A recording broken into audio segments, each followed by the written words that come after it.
This is Todd, here in the JCR Off-Road Garage. Today, we're going to install our complete JL skid plate system.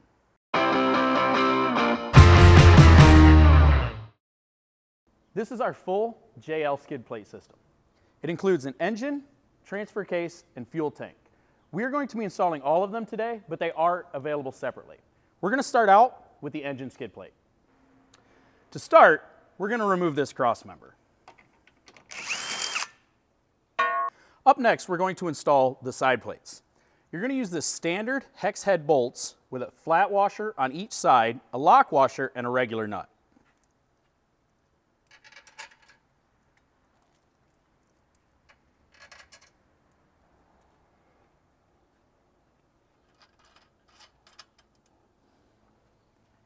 Now you want to make sure and leave all of the bolts loose until everything is in place.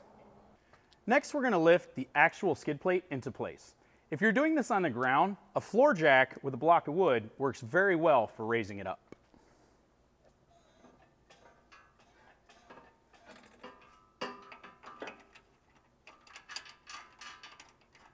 The two bolts in the rear are just reusing factory hardware.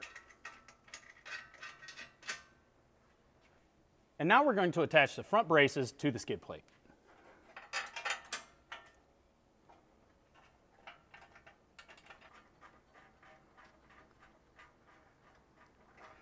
If you're only installing the engine skid plate, go ahead and tighten down all the fasteners. If you're installing either the transfer case or the fuel tank skid, we're going to wait to tighten everything to make sure it fits properly. Since we're installing both the fuel tank and the transfer case skid, we're going to remove the factory skid plate next and install the fuel first. However, we're going to take a second and show you how there's a few modifications necessary if you are only running our transfer case skid. This cross member is included to support the back of the transfer case skid. When you install it in place of the factory member, you'll notice that right here it's going to want to touch. I've drawn these gold lines to give you a rough estimate where you'll need to cut them back some, paying close, careful attention to the plastic fuel tank behind it. You can then simply bend it inward to gain the clearance necessary to install the cross member. This part of the process is a little bit more complicated. The factory skid plate is actually what holds the fuel tank in the Jeep. Because of that, we have to do a little bit of work to be able to hold the tank in place while dropping the skid plate. Step one is removing these first two bolts while loosening the rest of them.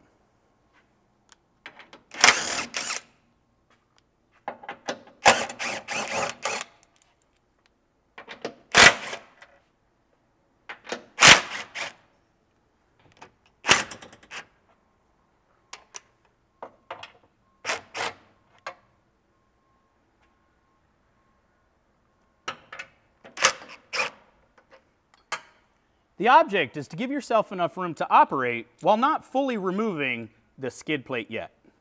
For this next step, we have to remove the strap that holds the tank to the skid plate. The first step is removing this 13mm bolt.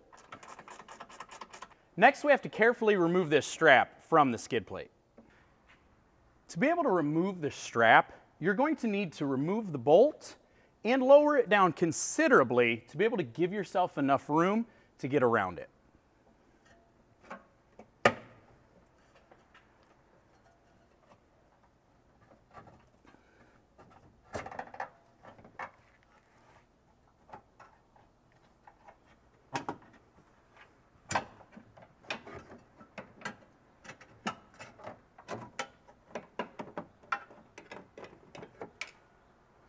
You want to take caution when you're moving around the front of the tank not to damage the fuel lines.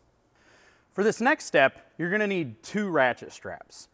We're going to need to support the plastic tank so that we can remove the metal skid plate. You're going to take one and you're going to fish it up under the plastic tank and above the metal skid plate. We recommend coming back to the K member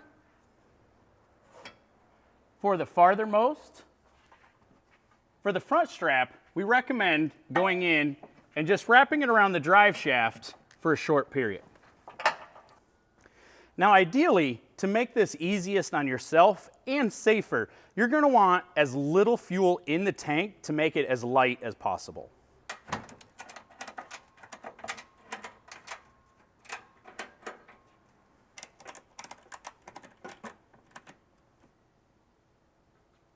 With the fuel tank now held securely, we can go ahead and remove the remaining bolts and drop the skid plate. Before you do remove all the bolts, you want to have something or someone to support the skid so it doesn't fall on you. It is heavy for as thin as it is. For the next step, we'll be installing this cross member. You're going to reuse the factory bolts on the frame. Now it's okay if it goes over your ratchet strap, as we're just leaving this loose and we can remove that shortly.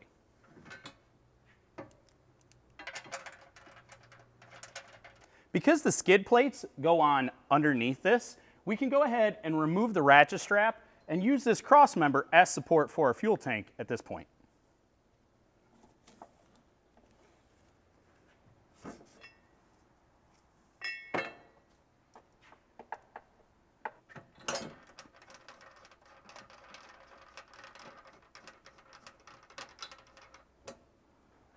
You do want to remember to leave those bolts loose so that we can line everything up. Once you have the skid plate out of the way, go ahead and move your ratchet strap over to the drive shaft to get room for the strap we have to install next. This strap simply holds the gas tank up and uses the stock hardware. This outer bolt is going to be used also by the skid plate itself. So you're not going to want to tighten this all the way yet. Now that we have this strap in place, we can go ahead and pull the ratchet strap off because this part is going to be in the way to actually put the plate up.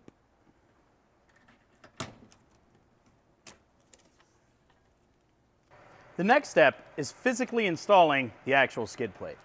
To make it just a little bit easier, get it close, leverage the front up, and start the factory bolts.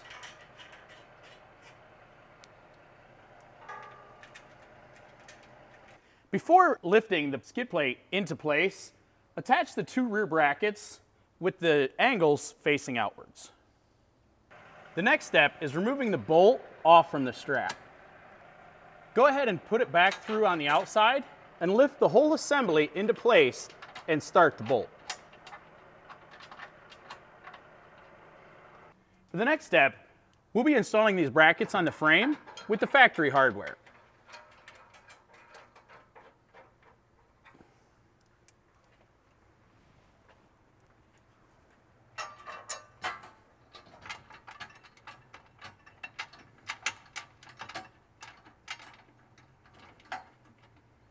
Once again, leaving everything loose until all the system is installed. Lastly, we're going to reinstall the factory hardware in these last two bolt holes.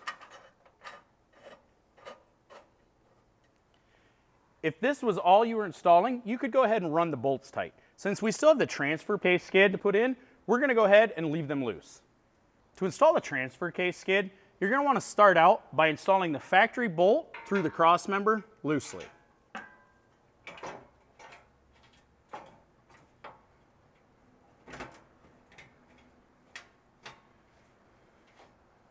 For the next step, you're going to want to remove the bolt that we installed with the cross member.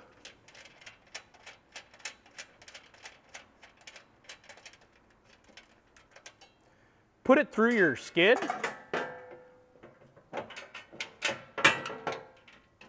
And reinstall it. Next, we're going to loosely install the bolts through the plate and into the cross member.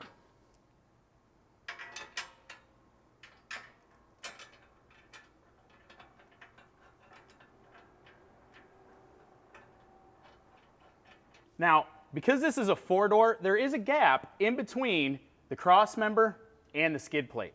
That's perfectly normal. On a 2-door, they're going to sit tight and flush, and you will go through both for that hole.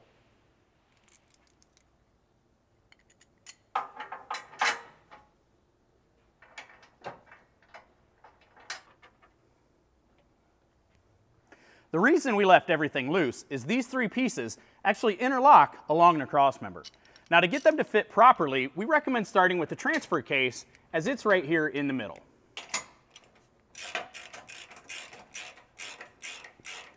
Go ahead and snug that up so it won't move. Then we'll move over here to the gas tank skid.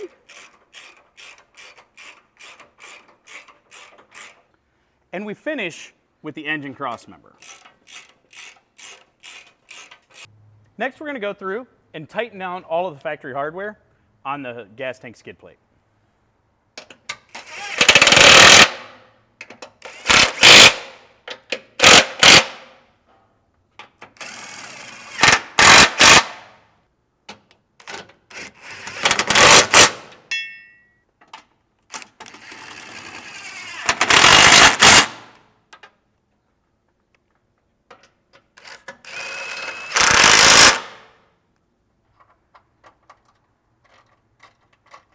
The flange nut should allow you to simply tighten the bolts.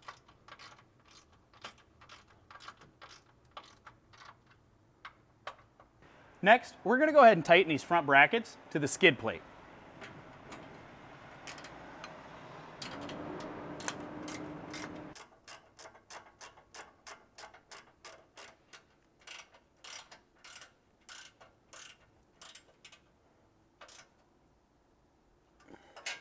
Next, we're going to go ahead and tighten the brackets to the frame.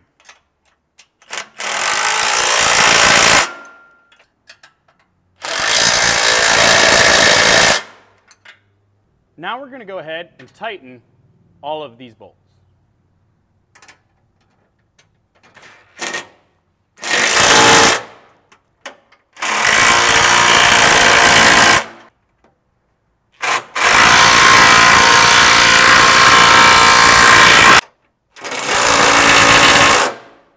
There's one last step to installing the transfer case. We need to install this nut and bolts. To do that, you need to drill a hole in the frame.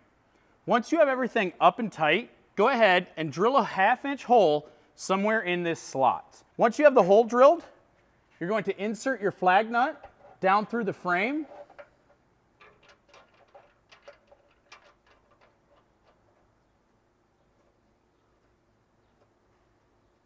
Once you have it started, go ahead and run it tight.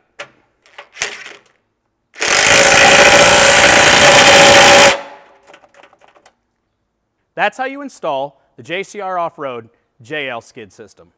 And as always, if you have any questions about these or any of the other JCR Off-Road products, please don't hesitate to reach out to us at info@jcroffroad.com or give us a call at 269-353-1184. And remember, keep it rubber side down.